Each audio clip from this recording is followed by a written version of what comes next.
안녕하세요, 구독자 여러분. 구독과 좋아요는 채널 운영에 큰 힘이 됩니다. 안녕하세요. 제주살이 시작한 지 올해로 10년 차 된 40대 초반 두 아이 엄마입니다. 10년 전 오늘 지긋지긋한 서울에서의 삶을 정리하고 남편과 아이들을 데리고 제주도로 이주했습니다. 남들은 제주도에서 살아보는 게 소원이라며 저희에게 부럽다는 말을 하곤 하는데요. 저희 부부가 서울에서 태어나고 자란 만큼 오랜 시간을 보낸 고향 땅을 뒤로하고 제주도로 이사 온 데는 이유가 있어요. 바로 마음의 상처를 입고 그걸 극복하기 위해 스스로 도피를 선택했기 때문입니다. 저희를 그저 돈벌이 수단, 쓸모없는 사람이라고 생각했던 시댁 식구들은 끝까지 자신들의 잘못을 모르더군요.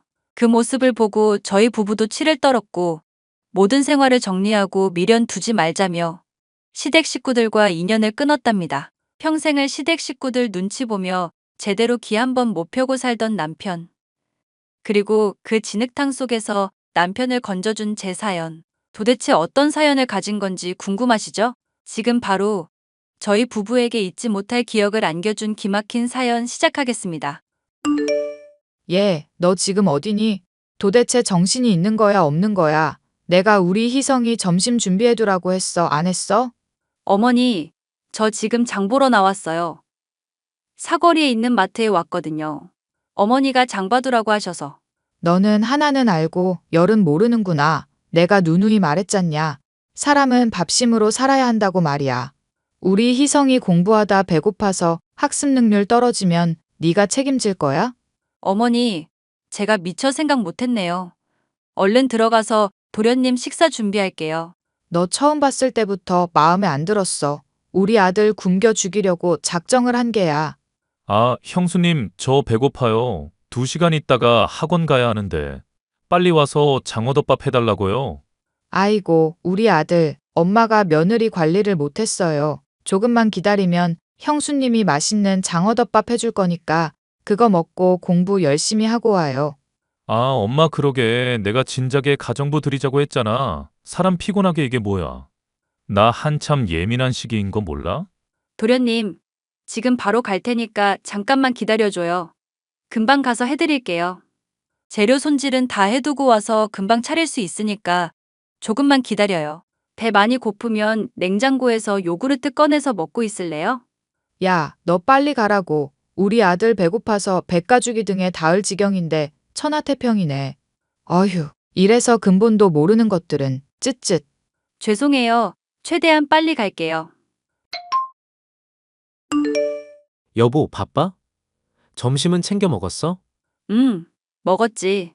좀 전에 도련님 학원 보내고 나도 밥 먹고 이제야 한숨 돌리네. 희성이가 고3이라 한창 예민한 시기인데 당신이 애 많이 써줘서 고맙네. 어린 시동생 챙기느라 힘들지? 아니야. 집에서 살림하는 내가 당연히 해야 할 일인데 뭘. 그나저나 점심시간에 쉬지 않고 왜 연락했어? 무슨 일 있어? 아니, 무슨 일은 팀원들이랑 밥 먹고 커피 한잔 하는데 당신 달달한 바닐라 라떼 좋아하잖아. 갑자기 생각나서 연락했어. 어이구, 회사 일로 바쁜데 내 생각도 다 해주고. 내가 우리 남편 덕분에 힘이 난다. 당신 매번 그렇게 본가에 가는 거 안 힘들어? 힘들지 않아. 나야 당신 내조하면서 살림하는 사람인데 집도 가깝고 겸사겸사 하는 거지 뭐. 너무 걱정하지 않아도 돼. 나 살림 체질인 거 알잖아. 우리 여보는 너무 긍정적이야. 이래서 내가 첫눈에 반했지. 하하하하. 팔불출이네. 어머니 친구분들이랑 저녁 드시고 온다는데 도련님 저녁 준비만 해두고 나도 집으로 넘어갈까 해. 오늘 일찍 퇴근하는 날이지? 응, 패밀리데이잖아. 퇴근하는 길에 오랜만에 옛날 통닭 사갈까? 맥주 한잔 할래? 좋지. 그럼 이따 집에서 봐. 저와 남편은 말도 잘 통하고 생각도 잘 통하는 사이입니다. 누가 봐도 천생연분이라고 할 정도로 말이죠. 철없던 중학생 시절, 한참 사춘기였던 저희 둘은 서로에게 위로가 되어주며 사이가 가까워졌어요. 연애라고 할 것도 없지만 서로에게 의지하며 학창 시절을 보냈고 대학교를 졸업하고 바로 결혼한 케이스입니다. 사실 시어머니는 남편의 친엄마가 아니에요. 남편이 중학생이던 시절 시어머니가 지병으로 돌아가셨고 시아버지가 1년도 안 되는 시점에 재혼을 하셨는데 알고 보니 두 분이 부적절한 관계셨다는 겁니다. 남편은 착하기 그지없는 순둥이 스타일인데 당시 시어머니의 부재로 인한 마음의 상처가 컸던 탓인지 그땐 지금의 시어머니가 시동생과 함께 가족이 되어준 게 너무 고마웠대요. 불륜 관계였다는 사실도 나중에 알게 된 거지만 이미 같이 살기 시작했고 큰 분란 일으키면 그나마 남아있는 행복도 깨질까봐 아무런 내색을 하지 않았다고 하네요. 반대로 저는 갓난아이 시절 아버지가 돌아가셨고 친정엄마 혼자 어렵게 저를 키우셨어요. 그래서 가정 형편이 좋지 않았고 대학도 장학금 받으면서 다녔는데 생계를 위해 학업보단 일을 해야 했습니다. 낮엔 학교에서 열심히 공부하고 잠을 포기하며 저녁엔 물류센터에서 고정 근무를 했어요.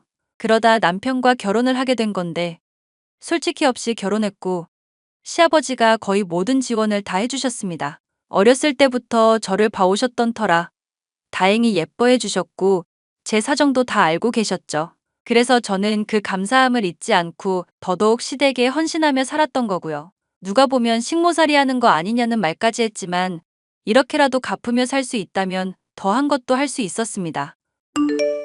어머니, 다음 주에 아버지 귀국하시는데 모처럼 가족들 다 같이 모여서 식사할까요? 나쁠 건 없지. 어디서 먹을 거니? 아버지 좋아하시는 갈빗집 있잖아요. 거기 어떠세요? 아니면 한정식 집이요. 오랜만에 한국 오시는 거라 한식도 괜찮을 것 같네요. 그래, 그럼 그 한정식 집으로 가자. 네 아버지 오후 비행기로 온다니까. 저녁 시간 맞춰서 예약해라. 오랜만에 아버님 뵐 생각하니까 떨리네요. 이제 아예 귀국하신다고 들었는데 시댁에 더 자주 와야겠네요. 너 무슨 꿍꿍이 있는 거 아니지? 혹여나 허튼 생각 갖고 있는 거면 애초에 안 하는 게 좋을 거다. 네? 꿍꿍이란요. 오랜만에 아버님 뵈니까 좋아서 그런 건데요. 2년 만에 뵙는 거잖아요. 한국 음식 많이 그리우실 테니까 제가 자주 찾아뵙고 식사 챙겨드리려고요. 역시 당신이야. 우리 가족 생각해주는 거 당신밖에 없는 것 같아. 고마워. 아버지 되게 좋아하시겠다. 누가 보면 우리는 뭐 네 아버지 가족 아닌 줄 알겠다. 너희 허튼 수작 부리면 내가 가만 안 있을 거야. 어머니, 저희가 뭘 어쩐다고 그러세요? 아버지 한국 오시면 예전처럼 다 같이 어울려서 지내고 그래요. 이 사람도 별 뜻 없이 한 말인데 너무 의미 부여하지 마시고요. 웃긴다 정말. 아무튼 알았다. 네 시아버지 오고 내가 지켜볼 거야. 그 양반이 있든 없든 그건 중요하지 않아. 너희들이 어떤 태도를 취하느냐 그게 중요하지. 세아가 너 알겠니? 네. 어머니 저 다른 생각은 없어요. 걱정 마세요. 그렇다면 다행이구나. 그나저나 이번 주 수요일에 우리 희성이 모의고사 본다는데 공부하느라 진이 빠지는 모양이더라. 기운 좀 내게 보양식 좀 해먹이자. 네, 그렇게 할게요. 삼계탕 같은 건 안 먹으니까 지난번처럼 장어덮밥 같은 거 할까요? 그래, 네가 알아서 준비해. 시아버지는 대기업 임원이셨어요. 2년 전 중동 지역에 파견을 가셨다가 귀국을 앞두고 계셨습니다. 다들 시아버지가 어렵다고 하는데 저에게 시아버지는 친아버지 같이 한없이 다정하고 듬직한 분이셨거든요. 하루라도 빨리 뵙고 싶었고 저를 정말 며느리로 인정해 주시는 분이라 남다른 기대가 있었어요. 하지만 제 바람과는 달리 저희 가족에게 검은 먹구름이 드리우기 시작한 건 이때부터가 아닌가 싶습니다. 시아버지가 한국으로 귀국을 하시던 중 비행기 사고로 그만 돌아가시고 만 거예요. 갑작스레 일어난 일이라 앞뒤 사정 알아볼 새도 없이 깊은 슬픔에 빠지고 말았고 그렇게 황망히 보내드려야 했습니다. 시아버지의 49제가 지난 시점부터 시어머니의 태도도 급변하기 시작했어요. 사망 신고를 하고 난 뒤 재산 상속과 관련해서 상당히 예민한 태도로 일관하셨고 저희 부부를 벌레 보듯 했거든요. 시아버지는 준비성이 철저하셨던 분이라 언제 죽을지 모른다며 미리 변호사를 선임해 유언장을 작성해 두신 걸로 알고 있습니다. 49제가 지나고 본가로 변호사가 방문했고 모든 식구들이 있는 데서 유언장 낭독을 했더랬죠. 저희 부부 앞으로 강남의 건물 하나를, 시어머니 앞으로 200평 남짓 되는 고향 땅을 남기셨어요. 예금은 반반씩 나눠 갖기로 했고 그렇게 재산 정리가 끝나나 싶었습니다. 솔직히 돈에 욕심도 없었고 재산을 안 주셔도 상관없어서 큰 기대는 하지 않았어요. 그런데 재산 정리가 얼추 끝나나 싶었는데 시어머니가 풍기는 분위기가 심상치 않았습니다. 얘, 바쁘니? 나랑 이야기 좀 하자꾸나. 네, 어머니. 말씀하세요. 내가 곰곰이 생각해봤는데 재산을 다시 나누는 게 좋을 것 같아서. 너희가 받은 강남 건물 있잖니? 그거랑 내가 가진 시골 땅이랑 바꾸자. 네? 갑자기요? 근데 제가 함부로 말씀드릴 건 아니고 그이랑 상의를 해봐야 할 문제 같아요. 상의는 무슨 상의야? 몇십 년을 뒷바라지한 나보다 본처 자식들이 중요하다 이건가? 나는 갈 일도 없는 시골 땅이나 줘놓고 너희들은 번듯하게 강남 건물이라니. 저는 잘 모르지만 그렇게 주신 이유가 있지 않을까요? 이유는 무슨 이유야? 그딴 깡 시골에 있는 땅 몇 평 가지고 누구 코에 붙인다니? 내가 이놈의 양반 이럴 줄 알았어. 저는 잘 모르겠어요. 그이한테 이야기해보고 말씀드려도 될까요? 그래, 상의 좀 해봐라. 너희한테 나쁠 것도 없잖니. 나야 희성이 한참 예민할 시기고 앞으로 대학 다니고 돈 들어갈 일 많은데 차라리 그 건물 나한테 주고 너희가 시골 땅 가지는 게 서로한테 맞는 일이 아닌가 싶다. 제 재산이 아니니까 뭐라 말씀드리기 어렵네요. 그이한테 말해서 알려드릴게요. 아마 그 녀석은 오케이 할 거다. 어차피 대기업 다니면서 월급도 괜찮게 받는데 너희는 큰 돈 들어갈 일도 없고 아이도 없는데. 건물은 좀 과하지 싶네. 아무튼 이야기 잘 해봐. 네네, 알겠습니다. 어머니 식사 챙겨 드시고 계세요. 연락드릴게요. 시어머니는 대놓고 저희 부부가 상속받은 건물과 자신의 땅을 바꾸자고 하시더군요. 저희가 상속받은 건물은 5층짜리 건물이었는데 한 달에 월세로 2천만 원 가까이 되는 금액을 받을 수 있었습니다. 시어머니는 그게 탐이 나셨는지 시시때때로 저를 불러다 건물 이야기를 하셨어요. 시동생 핑계를 대며 돈 들어갈 일 많다. 이 나이에 일을 할 순 없잖냐면서 온갖 불쌍한 척은 다 하셨죠. 남편에게 이 이야기를 전달하니 어이없어 하면서도 이것저것 생각이 많은가 보더라고요. 저희야 모아둔 돈도 제법 되고 시아버지가 남겨주신 예금도 적잖은 금액이어서 크게 욕심부릴 일이 없었습니다. 한참을 고민한 끝에 시어머니가 원하는 대로 바꾸기로 했어요. 시어머니는 입이 귀에 걸리셨고 변호사를 대동해 법적으로 문제가 없게끔 모든 절차를 다 마쳤습니다. 이때다 싶었는지 시어머니는 온갖 사치를 부리기 시작하셨어요. 한동안은 저희 부부에게 호의적인 반응을 보이며 너희 덕분에 두 다리 뻗고 잘 수 있겠다라며 좋아하셨죠.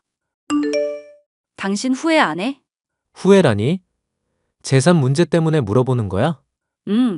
솔직히 우리가 손해보는 거 아닌가 싶어서. 어머니가 하도 성하시니까 자기가 하라는 대로 한 거지만. 우리야 뭐 벌고 있고 살아가는데 지장 없는데 그깟 건물 하나 없다고 크게 달라질 건 없지. 그리고 대신 땅 받았잖아. 그 땅. 어머니 말씀처럼 정말 깡시골에 있던데. 잘한 선택인지 모르겠다. 왜 그래? 어차피 욕심도 없었고 어머니 말 맞다나. 희성이 대학 가고 그러면 들어갈 돈도 만만치 않은데 일도 안 하시는 분이 그렇게라도 돈 버셔야지. 우리 진짜 긍정적이다. 그치? 하하하, 내가 봐도 좀 그렇네. 당신 뭐 먹고 싶은 거 없어? 내가 퇴근길에 사갈게. 아니야. 아까 도련님 챙겨드리고 과일이랑 이것저것 먹었더니 속이 좀 더부룩하네. 그럼 소화제 사갈게. 내가 지난번에 다 먹어서 없을 거야. 어휴. 나는 살면서 돈 걱정 안 할 줄 알았는데 이런 식으로 골머리 앓게 될 줄은 몰랐네. 지난 일이니까 신경 쓰지 말자. 그 땅이 제 값어치를 하는 날이 오겠지. 긍정적으로 생각하자고. 그렇게 재산을 다시 한번 마무리하고 보통의 나날을 보내게 되었습니다. 시어머니는 고3이라 한참 입시 때문에 바쁜 시동생을 저에게 맡기고 해외며 국내며 안 다니시는 데가 없었습니다. 살아생전 시아버지가 몰던 차를 돌연 폐차시키더니 외제차도 구매하시고 정말 부잣집 사모님이라도 된 것처럼 온몸에 명품을 휘감기 시작하시더라고요. 시동생도 공부와는 점점 거리가 멀어졌고 점점 사치와 허영심에 물들기 시작했죠. 당연히 시어머니가 뭐든 돈으로 해결하려 하고 이제 여유가 생기니 그걸 본 시동생도 자연스레 그 태도를 배운 겁니다. 가정부까지 고용하셔서 제가 그만큼 시댁에 신경을 덜 써도 되나 싶어서 저도 제 취미 활동을 하기로 했어요. 요리하는 걸 좋아해서 요리학원도 등록하고 짬짬이 자격증 공부도 하고 조금씩 저만의 시간을 갖게 되었습니다. 마음의 안정이 찾아드니 저희 부부에게도 기다리고 기다리던 아기 천사가 찾아왔어요. 오랜 시간 시험관 시술도 해가며 많은 기다림의 연속이었는데 갑자기 찾아온 행운에 어찌할 줄 몰랐습니다. 더 대박인 건 제가 쌍둥이 아이를 임신하게 되었다는 사실이에요. 하지만 아이를 가진 기쁨도 잠시 시어머니는 대놓고 불편한 기색을 내비치셨습니다. 새아가 너 임신했다며 큰애한테 들었다. 네, 어머니. 얼마나 기다리던 일인지 몰라요. 그동안 솔직히 마음 졸이면서 살았는데 이렇게 큰 기쁨이 배로 돌아와서 너무 감격스럽네요. 그렇구나. 나는 일부러 너희가 안 갖는 줄 알았어. 아무튼 그 아이들 낳을 거니? 네? 당연히 낳아야죠. 무슨 뜻으로 하시는 말씀이세요? 아니, 재산 분할한 지도 얼마 되지 않았는데 건물을 다시 돌려달라거나 그런 건 아닌가 싶어서. 어머니, 저희를 어떻게 보시고? 아니, 솔직히 그렇잖냐. 내가 희성이 때문에 돈 들어갈 일 많으니 건물이랑 땅이랑 바꾸자 해서 바꾼 건데. 너희도 부모 될 입장에서 아이가 느닷없이 둘씩이나 되니 돈 들어갈 일 많을 거 아니야? 아, 그런 의미셨군요. 저희 그 건물 아니어도 잘 살 자신 있고요. 욕심낼 생각도 없어요. 저희를 뭘로 보시고? 그래? 그럼 각서 하나만 써라. 건물 다시는 탐내지 않겠다고. 그래 줄 수 있지? 어머니 정말 너무하신 거 아니에요? 축하한다는 말씀도 안 해주시고 다짜고짜 재산 걱정하시는 거 좀 불쾌하네요. 뭐? 불쾌해?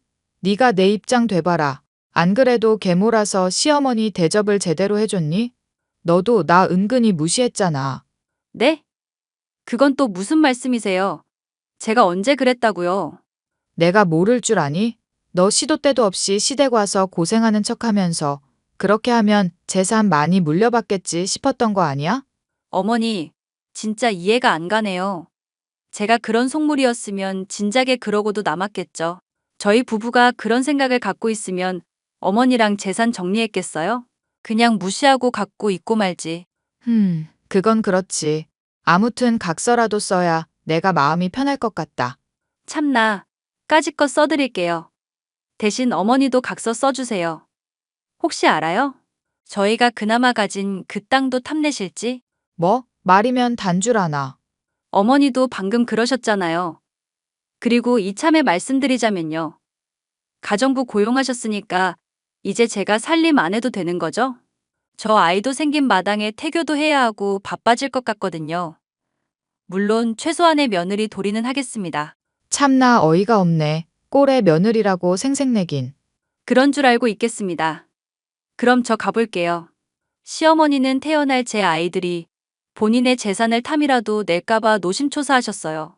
아직 태어나지도 않은 아이들을 들먹거리면서 재산을 운운하는데 얼마나 비겁하고 치졸해 보이던지요. 솔직히 남편 월급 600 이상 벌어오고 저희가 사치를 부리거나 하는 스타일도 아니어서 충분히 생활 가능합니다. 물론 아이들에게 들어가는 돈이 한두 푼도 아니고 어마어마하다는 건 알지만 그동안 절약하면서 살아왔던 게 있고 모아둔 돈도 있기 때문에 돈 걱정을 하진 않았거든요. 그런데 시어머니께 속물 취급을 당하니 속이 있는 대로 다 상하고 오만정이 다 떨어졌습니다. 더 이상 시댁에 왕래하고 싶지도 않았고 저도 사람인지라 서운한 마음이 들더라고요. 그렇게 몇 개월의 시간이 흘렀고 저는 평소와 다름없는 생활을 했어요. 남편에게 혹시 누가 될까 평소 하던 것처럼 시댁도 잘 챙기고 제 몸도 챙기고 하면서 지냈습니다. 그런데 어느 날 일하던 가정부가 돌연 일을 그만둬버리는 바람에 또다시 제가 뒤치다꺼리를 해야 했어요. 임신한 몸이라 전처럼 과도한 집안일은 하지 않았지만 상당히 귀찮더군요. 시어머니가 어느 날엔 가족여행을 가야 한다며 짐을 싸자고 하더라고요. 그래서 저는 당연히 가족여행이라길래 저희가 다 같이 가는 건가 하고 있었습니다. 며느라, 다음 주에 가족 여행 가게 준비 좀 해놓거라. 목록대로 준비 좀 해줄 수 있지? 몸이 무거워서 많은 일을 시키지도 못하고 저 정도는 할 수 있지? 갑자기 무슨 여행이에요? 어디로 가시는데요? 가족여행이라니까 멀리 안 가고 괌에 갔다 오려고 한다. 열흘 정도 쉬다 올 건데 넉넉히 짐을 챙겨다오. 내가 해외는 처음이라서. 네, 어머님. 너무 기대되네요. 가족여행이라니 설레는데요. 너는 집 지켜야지 뭔 헛소리냐? 잡부년이 아직도 주제 파악을 못하니 원. 네? 집을 지키라뇨? 좀 전에 가족여행이라고. 가족여행은 맞지. 언니들이랑 다녀올 거거든. 왜? 뭐가 잘못됐니? 아, 저는 가족여행이라길래 저랑 그이, 어머니랑 도련님인 줄 알았죠. 생각하는 거 하곤. 내가 너희랑 여행을 왜 가니? 각자 알아서 살아도 피곤하구먼. 너희는 너희가 알아서 가라.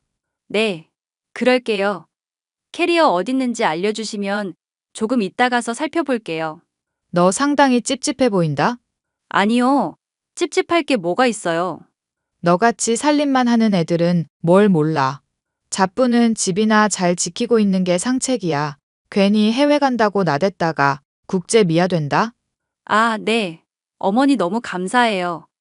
어머니 말씀처럼 잡부는 집 잘 지키고 있을게요. 뭐? 너 반응이 왜 그래? 제가 뭐가요? 어머니 말씀처럼 집 지키고 있겠다는데 뭐가 잘못됐나요? 아, 아니다. 반응이 왜 이래?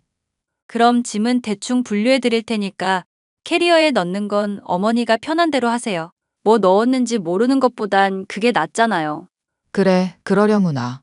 그렇게 시어머니는 저희가 아닌 이모님들과 괌으로 여행을 떠나셨고 저는 찜찜한 기분을 떨쳐낼 수 없었어요. 며칠을 답답해하며 보내는데 아버님의 유언장을 낭독해 주신 변호사가 저희 부부를 찾아왔습니다. 무슨 일인가 하니 누락된 부분이 있어 알려줘야 한다고 그러더군요. 시어머니와 시동생이 살고 있는 집. 그게 제 집이라는 겁니다. 무슨 소린가 하고 알아보니 저희가 결혼할 당시 시댁도 새 집으로 이사를 갔는데 그게 지금의 집이었고요. 근데 그 집이 사실은 결혼 선물로 저에게 주실 요령이었는데 이래저래 작은 문제가 생겨 어쩔 수 없이 살게 되신 거였죠. 시아버지가 돌아가시기 전 명의를 다시 제 앞으로 돌려놓으셨고 처리를 하는 과정에서 오류가 있었다고 했습니다. 시어머니는 당연히 그 집이 자기 소유인 줄 알았고요. 시어머니가 여행을 다녀와서 이 소식을 접하고는 아니나 다를까 길길이 날뛰기 시작했습니다. 저희 부부에게 온갖 말도 안 되는 발언을 해대시는데 더 이상 참을 수가 없겠더라고요. 내가 이럴 줄 알았다. 살면서 도움 안 되는 사람 같으니라고. 이 집은 당연히 내 거야. 난 절대 못 준다. 그러니 세아가 네가 내 앞으로 명의 돌려.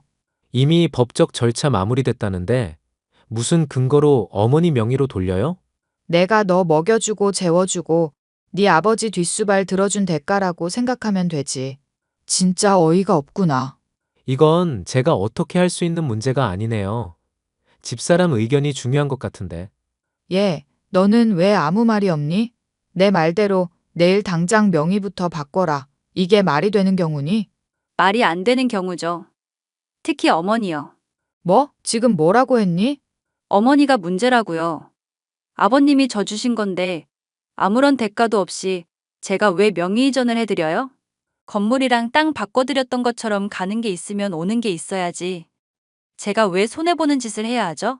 너 지금 눈 커다랗게 뜨고 시어머니한테 대드는 거니? 대드는 게 아니라 할 말 하는 거예요.